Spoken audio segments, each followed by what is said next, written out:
Welcome to Knowledge Hub, where curiosity meets discovery. Dive into a world of fascinating facts, mind-blowing science, and the secrets behind everyday wonders. Get ready to expand your mind and explore topics that spark your imagination. Let's unlock the knowledge together. I remember the day everything changed. I was just a girl, trapped in a world that felt like it was closing in on me. My mother always told me to keep the bandages on my eyes, to never remove them. She said it was for my own good, that the world outside was too harsh, too unforgiving. But I could hear the whispers, the arguments, the fear that hung in the air like a thick fog. My father was a storm, unpredictable and violent. He came home one evening, rage boiling over, convinced that my mother and I were trying to escape him. I could feel the tension crackling, like electricity before a lightning strike. I wanted to help my mother, to protect her, but I was just a girl with a fake leg and bandaged eyes. What could I do? In that moment of chaos, I made a choice. I ripped off the bandages, and for the first time, I saw the world. It was overwhelming, a blur of colors and shapes, but what struck me most was the fear in my mother's eyes. I wanted to scream, to make him stop, to make him see the pain he was causing. But instead, I felt something shift inside me. When my father stepped outside, I didn't know what would happen. I just wanted him to feel what we felt, to understand the terror he brought into our lives. And then, in a flash, he was gone. Just like that. The weight of his anger lifted, but the trauma lingered. In the days that followed, I discovered something strange. I had power. I could influence people, bend their will to mine. It was intoxicating. I learned to manipulate those around me, to get what I wanted without lifting a finger. I became a ghost in the shadows, slipping through the cracks of society, unseen but always aware. I found myself in a luxury hotel, surrounded by wealth and opulence.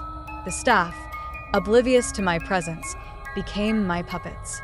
I could charm them, deceive them, and they would do my bidding without question. I lived off their kindness, their generosity, while I remained hidden in plain sight. As I grew older, I honed my abilities. I learned to read people, to sense their desires and fears. It was a game, a dance of power and control. I thrived in the chaos, relishing the thrill of manipulation.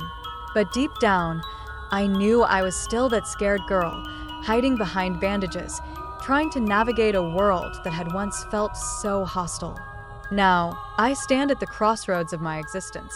I can use my powers for good, to protect those who can't protect themselves, or I can let the darkness consume me. The choice is mine, but the echoes of my past linger, reminding me of the girl I once was and the monster I could become.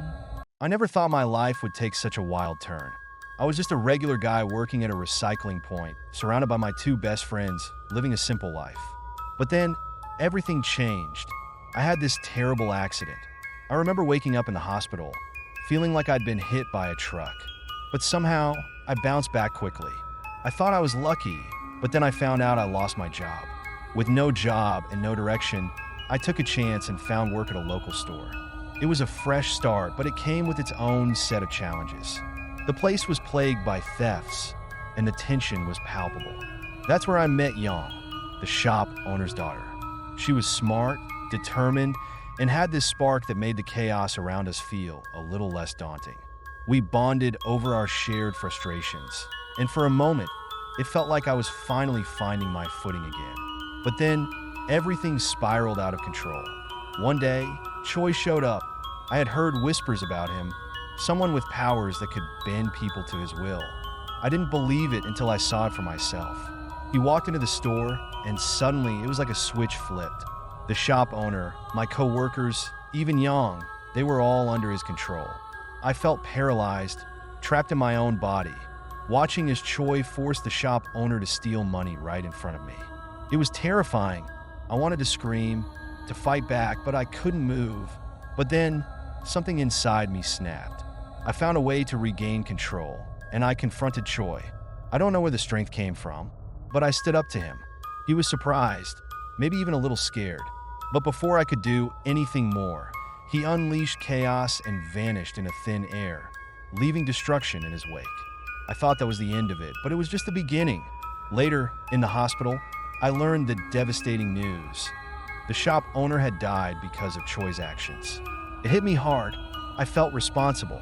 If I had acted sooner, maybe things would have been different. Choi, on the other hand, was still out there, and he wasn't done. I learned he realized that a human could resist his control, and that made him dangerous. He was planning to steal the CCTV footage to cover his tracks. It was like a game of cat and mouse, and I was determined to turn the tables. I couldn't let him get away with this. I had to find a way to stop him, not just for the shop owner, but for everyone who had been affected by his twisted powers. This wasn't just about me anymore. It was about standing up against someone who thought they could control us all. I was ready to fight back, to reclaim my life, and to protect those I cared about. Choi might have thought he was invincible, but he was about to learn that not everyone is so easily controlled. I can still feel the tension in the air, thick and electric. I thought I was ready for anything, but nothing could prepare me for what happened next. Choi, once a relentless force, now stood before me, calm and collected. It was unsettling. I had expected aggression, but instead, he wore a mask of control.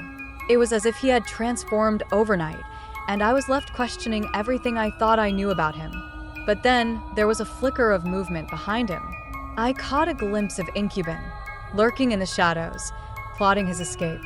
He was clever, always a step ahead, but this time, I felt a surge of determination.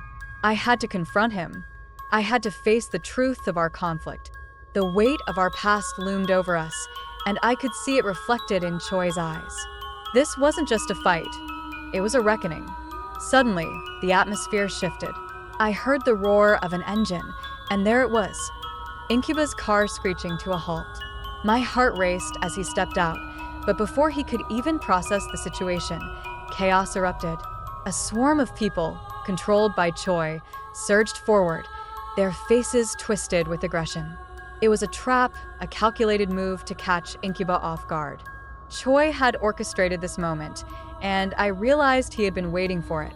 As the crowd closed in on Incuba, I felt a mix of dread and exhilaration. This was the moment I had been waiting for, but it was also terrifying. I could see the confusion on Incuba's face as he tried to comprehend the sudden onslaught. He had always been the one to escape, the one who slipped through the cracks. But now he was surrounded, and I could sense the shift in power. I wanted to shout a warning, to tell him to run, but I was frozen. This was the culmination of our struggles, the clash of wills that had been brewing for so long. Choi had turned the tide, and I was caught in the middle, a spectator to this brutal dance of fate. I could see Incuba's resolve hardening, his instincts kicking in. He wouldn't go down without a fight. But as the chaos unfolded, I couldn't shake the feeling that this was more than just a battle. It was a moment of truth, a confrontation with our own demons. Choi had transformed, and now he was wielding his power like a weapon. I had to decide where I stood in all of this.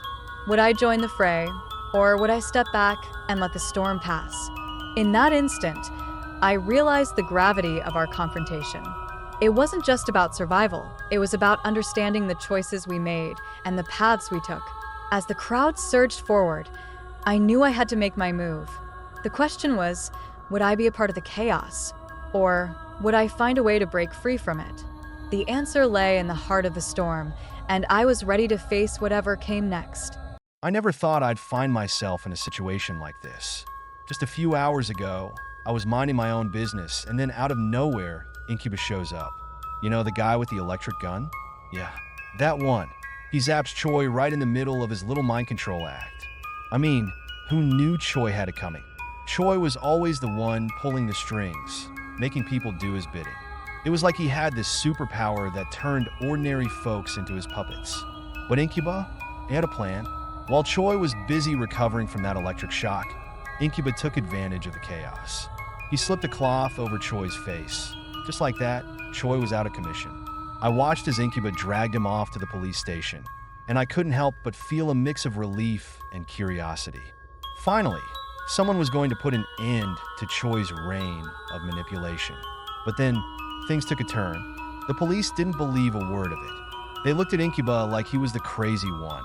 Maybe he's drunk, they said. Can you believe that? I mean, how could they dismiss the fact that Choi was controlling people? It was like they were blind to the truth. Incuba was trying to save everyone, and here they were, ready to open Choi's face like it was some kind of joke. I could see the disbelief in their eyes. They were convinced that Choi was just a harmless guy who had a few too many drinks. But I knew better. I had seen what Choi could do. The way he could twist people's minds, make them do things they'd never do otherwise. It was terrifying, and now here we were, standing on the brink of exposing a real threat, and the police were about to make a huge mistake. What if they opened him up and found nothing? What if they let him go? Choi could easily slip back into the shadows, and who knows how many lives he'd ruin next. I felt a knot in my stomach. This wasn't just about Choi anymore. It was about justice. It was about making sure that someone like him couldn't just walk away scot-free. I wanted to shout, to scream, to make them see the truth. But all I could do was watch as the officer approached Choi, ready to uncover whatever secrets lay beneath that facade. I could only hope that they'd see him for what he really was before it was too late. If you enjoy what you see, hit that subscribe button and join our community. Don't forget to press the bell icon so you never miss an update. Your support means the world and helps us create even more amazing content for you.